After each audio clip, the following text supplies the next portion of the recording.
What is going on, people? I am here for, if you couldn't tell by the title, another movie review. And this is the first review of the new year. Happy 2021, everyone. Hopefully everyone had a fun time last night. Not too fun. Well, okay, you could have as much fun as you want. Hopefully this year brings, a lot of, goodness and 2020 was a horrible year. So hopefully this year kind of, reverts to normalcy, I guess you want to call it. So hopefully everyone, like I said, had a good night. Hopefully everyone's got some, good things lined up in the future. Anyway, this movie, Slashlorette Party, try saying that 5 times fast, is one that I've been following on Instagram. I saw pictures of it. I'm like, this movie looks really cool. Wasn't, quite finished yet. But the director on Instagram was saying, they had a preview, I guess, of the Blu-ray, which isn't out yet. And he's like, if anybody wants to review the movie and, give it a proper review, get in contact with me. I asked him, I'm like, if you want, I'll review it for you. So he sent over the screener, and let's just say it's a little bit different than it's not you got some killing, you got some gore, but it has a little bit of a mind fuck to it as well, I guess you want to call it. There is some things where it's like you don't know what's real and what's not going through it. So it's definitely a little bit different than your just straight up horror slasher, I guess you want to call it. But anyway, let me get into it. It's written and directed by Paul Ragsdale and Angelica Alba. It stars, the top build on IMDb is Ginger Lynn, Krystal, Shay, Drew Marvick, who, if you've ever seen Pool Party Massacre, he's the director of that movie, among many others. So pretty much what this revolves around is a couple about to get married, Bree and Dolph, and let's just say they're not the happy couple going into a wedding. I believe they said in this it's a few days away. I think it was like 3 days away. And, let's just say it doesn't seem like they are the greatest of couples. It doesn't seem like they mesh very well. As the movie progresses, you realize that, let's just say Dolph's an asshole. But anyway, it's a different style bachelorette party because it has both the bachelor and bachelorette party taking place at the exact same time, at the exact same place. Like every bachelor party that I've gone to, it's been separate.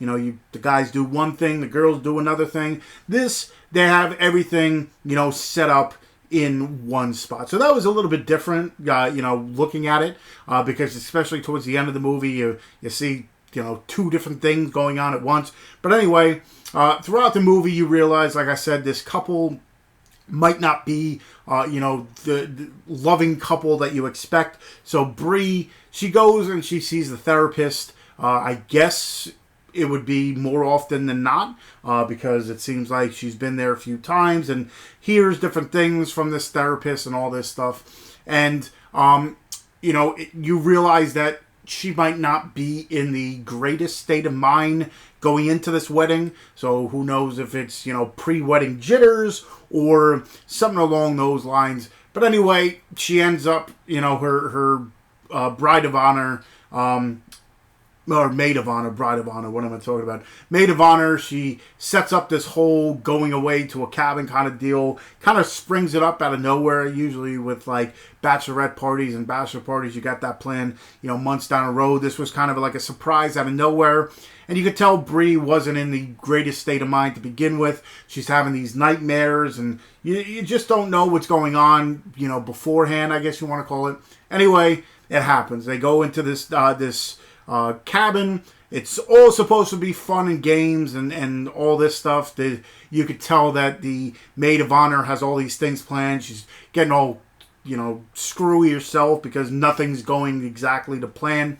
So you get, the bride and her maid of honor and her other bridal party and then you get the groom and his groomsmen and all that stuff. So as the beginning of the movie, I enjoy a little bit more because you kind of, sometimes it jumps right into the gore and guts and all that stuff. At least in the beginning of this, you get a sense of the characters, I guess you want to call it. So when the inevitable does happen, you have a feel for, okay, well, if this person dies, do I care about it kind of deal. So there is character development in the beginning. And then, because in the beginning, it's not really much of, going by Slashlorette. I thought it was going to be like balls to the wall, kind of right at you kind of deal. But throughout half the movie, it's more, like I said, character development. And then towards the back half is when everything starts happening and everything starts going. And let's just say, it caught me. I was just like, oh, okay, because this is a lower budget movie. And, some kills were like implied, I guess you want to call it. But others were like straight in your face kind of deal. I was like, oh, did not expect that kill or that to happen at that point in time, and the viewing of it, I guess you want to call it, like the scene itself, I was just like, oh, okay, did not see that coming. But anyway, like I said, it turns into what should be a night of fun and entertainment and love, I guess you want to call it, turns into something completely different. You learn who the killers are and why they're doing it kind of deal. It's not like some movies you get where it's like, you don't know why they're doing it. It kind of brings it all full circle, I guess you want to call it. You learn why it's happening and what's going on. And then towards the end, I was like, that's where, again, it kind of jumps. You don't know what's real and what's going on and what's fake and what is reality, I guess you want to call it, the best way I can say it. So it is a little bit different than what I, expected. I thought, like I said, it was going to be, right from the beginning, gore, you go to, a party and all this stuff, and it just goes all to heck. But it was definitely one that, kept me going. Like I said, the characters were built very well because, again, so-and-so, if they did get whacked or killed, did it matter? Yes, because, either one way or the other, you wanted that person to get killed or you didn't. So, me, myself, as I'm watching movies, character development is big for me. So, this one, let me just say, for the wait that I've been waiting for, definitely lived up to what I was, wanting to see. Like I said, not exactly what I thought, but nothing wrong with that. It's, a different spin on what I expected. But, it's definitely one I think you guys should check out. I'll leave the, page for the Instagram and stuff. Like I said, there is no physical copy just yet, but it looks like they're planning a Blu-ray release, and it looks like, I don't know, but it looks like they're going to try to do it themselves. So,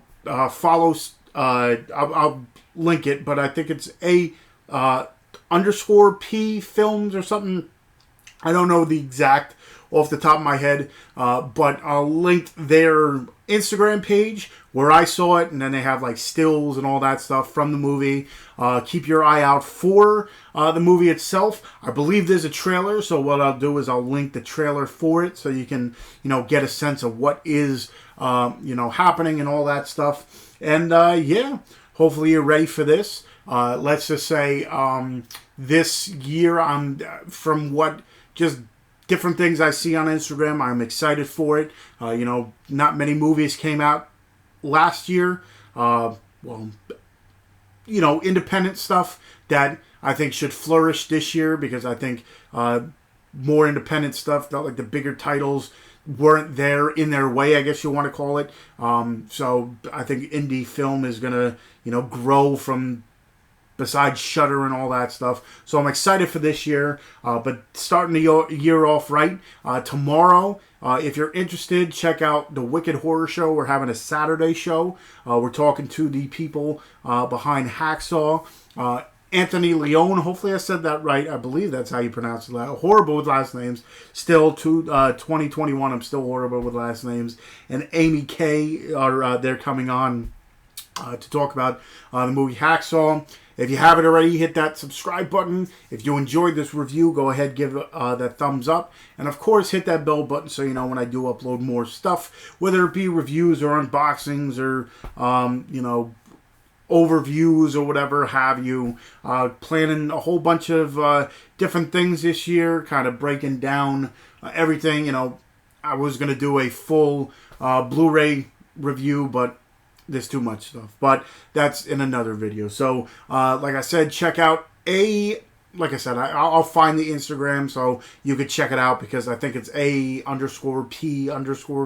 or something along those lines. But check out Slashlorette Party. I think they have a whole bunch of other social media, which I'll link. Like I said, I'll link the trailer. And yeah, I guess until next time, I'll see you guys.